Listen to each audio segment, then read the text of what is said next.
Good morning, boys and girls. Today I'm going to read you a story called Coming to America by Betsy Maestro and Susanna Ryan.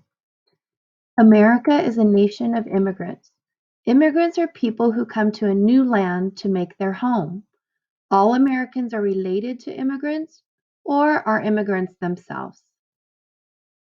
Thousands and thousands of years ago, there were no people at all in the Americas. Then, during the last ice age, nomads crossed over a land bridge from Asia to what is now Alaska. These early hunters wandered here more or less by accident, searching for food. American Indians, called Native Americans, are distant relatives of the ancient hunters who arrived in North America so very long ago. They were the first immigrants to arrive in what was truly a new world. As many more thousands of years passed, the descendants of the first hunters moved around North and South America. They settled in small villages and later built big cities.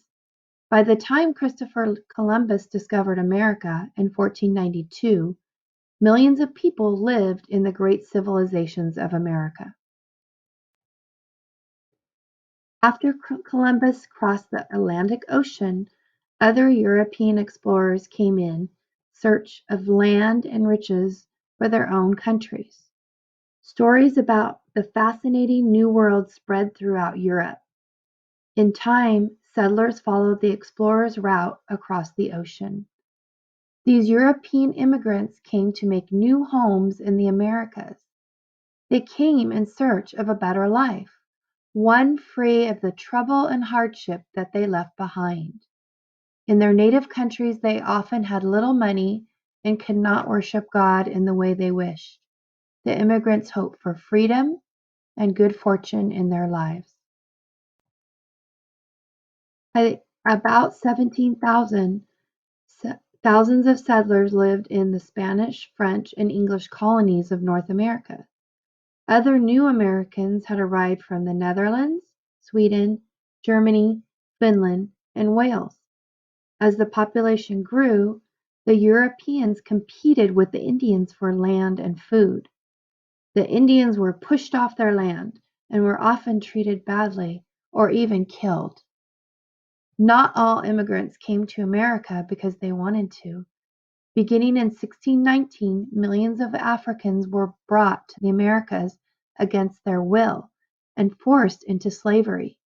Instead of finding freedom, these Africans lost theirs, and most never returned to their homelands so far away. During the 1700s, settlers continued to come to America. Scottish, Irish, and Swiss settlers came too, in search of a better life, wanting to have land of their own and enough food to fill their hungry stomachs. Their hopes for the future gave the immigrants courage to face the long and difficult sea voyage. Early sailing ships took months to cross the Atlantic Ocean. The living space was very cramped, and often there wasn't enough food or water. Stormy seas made shipboard life even more miserable. New arrivals sometimes settled near the ports where they first landed. New York, Boston, Philadelphia, Charleston, Baltimore, and New Orleans were all growing cities. As early as 1700, about 18 languages could be heard in the streets of New York City. People who come from the same country usually stayed together. They felt more at home near others who lived as they did and spoke the same language. Their new lives were very hard at first. They had little money to afford anything except the very most basic necessities. Toward the middle of the 1800s, other adventurous newcomers became part of the westward movement. After arriving in the United States, they traveled on by boat, train, and wagon. They headed for new frontiers in the Midwest and the Great Lakes region. Free land was offered to those who could agree to stay and farm.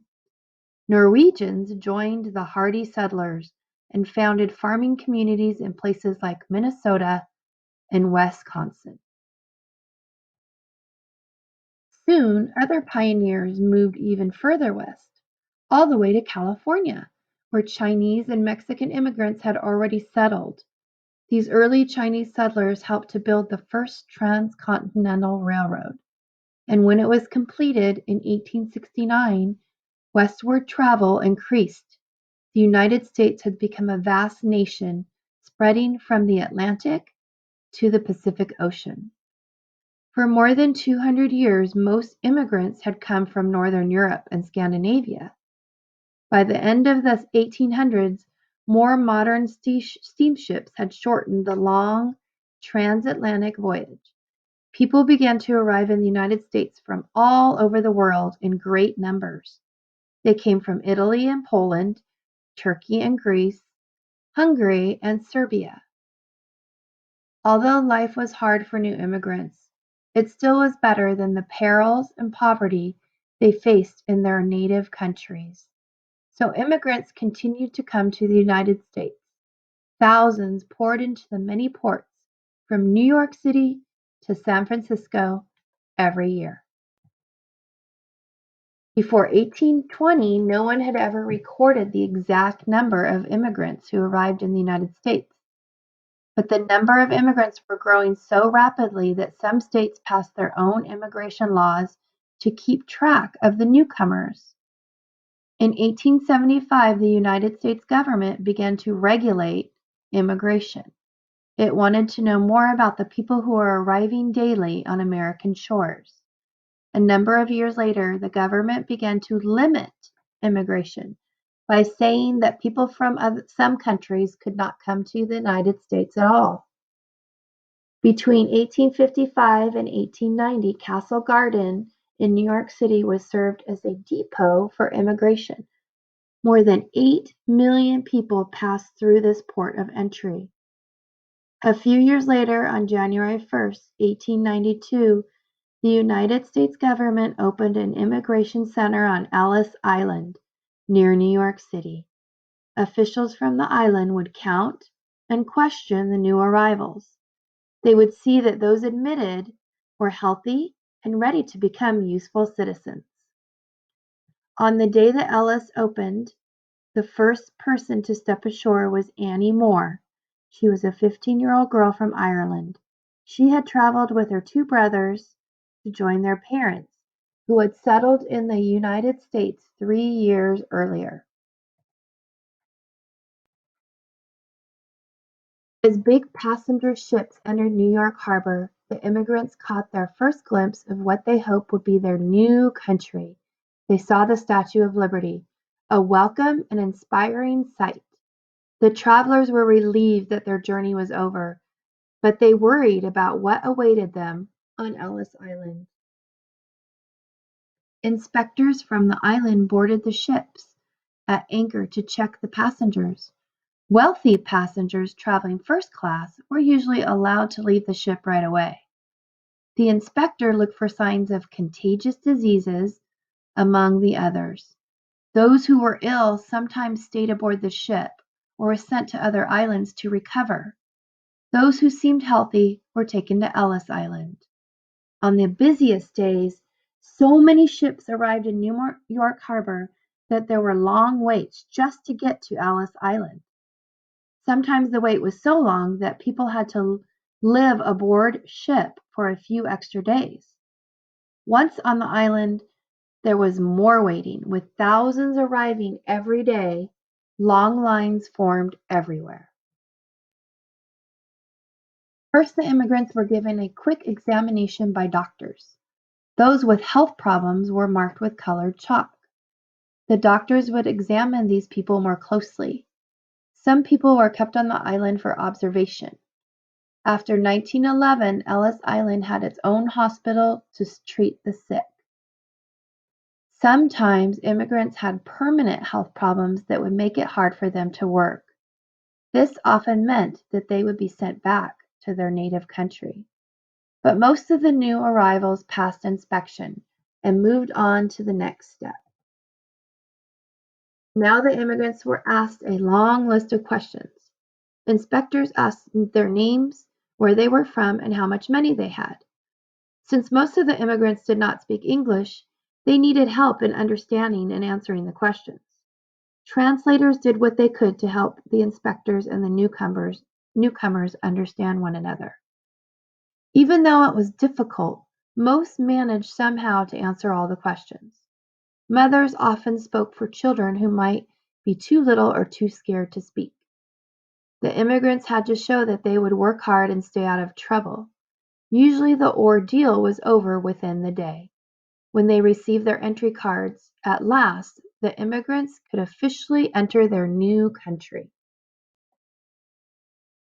During the busy years at Ellis Island, millions of immigrants passed through the massive halls. World War I slowed the huge flow of people into the United States. In 1921, the United States government passed more laws limiting the number of people who could enter the country. These laws were unfair and were later changed. Other laws were passed requiring new immigrants to have a medical examination before boarding ships in foreign ports. As a result, Ellis Island was no longer very busy, and finally, in 1954, it was closed. In 1990, Ellis Island was reopened as a museum. Today, most immigrants no longer arrive by ship. Instead, they fly into the many international airports in the United States. All newcomers to America have a hard time at first. This is true whether they came in the 1600s or have just arrived. It isn't easy to start a new life in an unfamiliar country. Most immigrants have to learn a new language and a new way of life. The jobs they must take are often hard with long hours. Sadly, new arrivals are often poorly treated by other Americans just because they look or act differently. New Americans make their lives a little better by finding friends from their native country. As they have in the past, immigrants often group together in small neighborhoods. It helps them to feel more at home in a strange new country. Many different languages can be heard on the streets of the ethnic neighborhoods in big cities. Many people who come to the United States are refugees. These people are forced to leave their homelands to escape persecution or the dangers of war and natural disaster.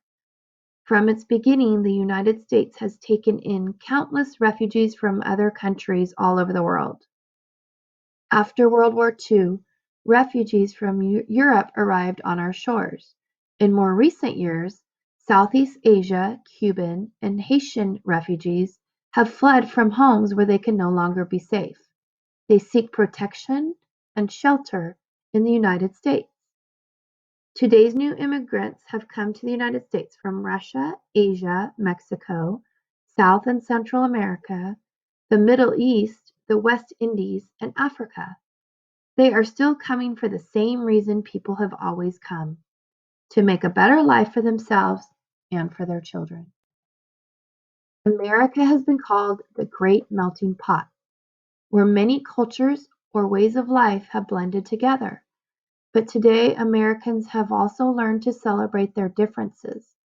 There is a growing appreciation and understanding of the special character and unique contributions of each cultural or ethnic group. Everyone from the first Americans thousands of years ago to those who came only yesterday has left a lasting mark on this great land. Immigrants settled and farmed this land before it was a country. Others created a new nation and founded its government. Immigrants built the cities, roads, and railways of America. They have toiled in its fields, its factories, and its mills. Immigrants, too, have made the music of this land, written its books, and recorded its beauty in paintings. The spirit of American strength and independence is the spirit of its people, the spirit of its immigrants and their children.